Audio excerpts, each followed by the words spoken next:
High-end gaming smartphones don't come cheap. Take a look at Asus ROG Phone 5, which has everything a gamer might want, but comes at a price. Asus ROG Phone 5 First Impressions is available in 3 variants priced between Rs. 49,999 for the base version and a whopping Rs.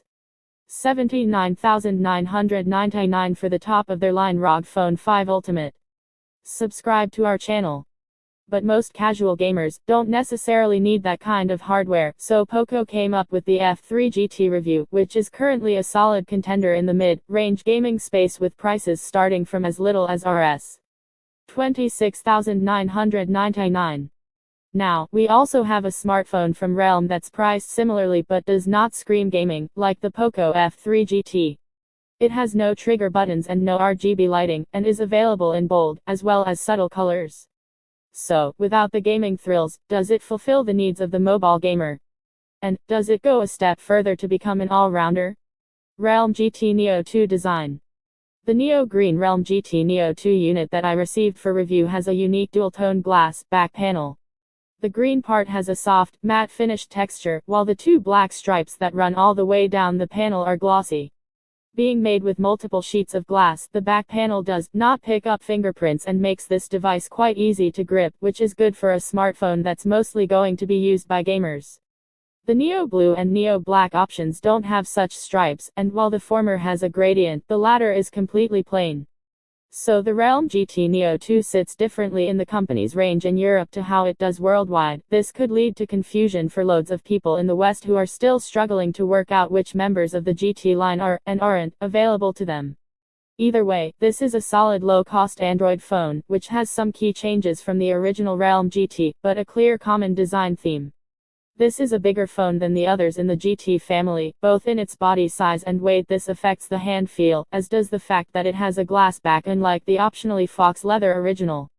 In Europe, the Realme GT Neo 2 starts at $450, roughly £380, $520, $700 for 8GB of RAM and 128GB of storage, and $550 around £470, $630, $850 for 12GB of RAM and 256GB of storage.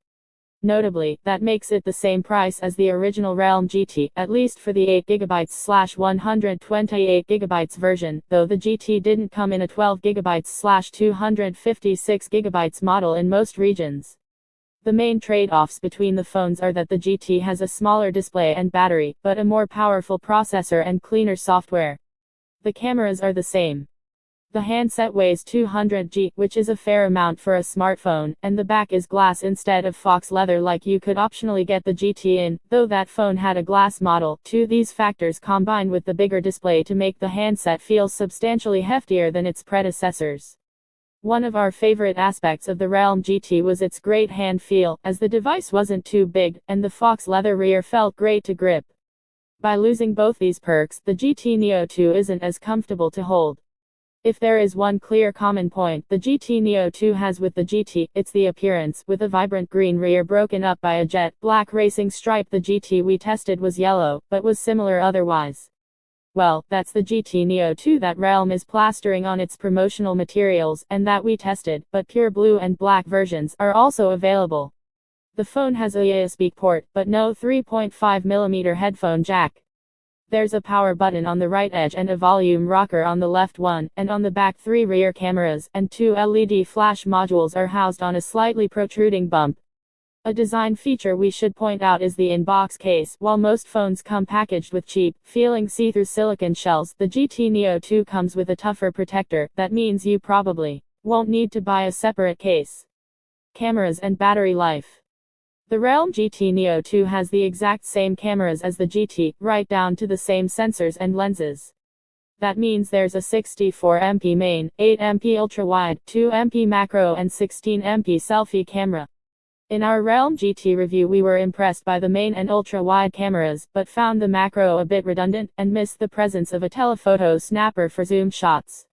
Our short time testing the GT Neo 2 resulted in fairly similar results to those from the original GT, as you'd expect given the hardware similarities. It's possible that some software tweaks have been introduced, but we'll need to test out the phone for longer to find out. The battery here is 5000 mAh, which is a bit bigger than the ones in the other GT phones, and we hope the device easily lasts a full day of use with this, though that's something we'll need to test out further. We're not super hopeful though, given the battery drain during our hours of testing.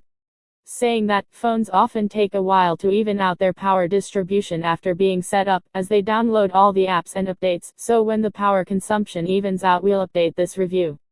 Charging is done at 65W, and according to Realme it'll take 36 minutes to power up the phone to full, and as 65 watts is pretty fast, it seems likely that this is correct. We'll get our stopwatch ready for our full review. Don't forget to subscribe to our channel for more interesting videos.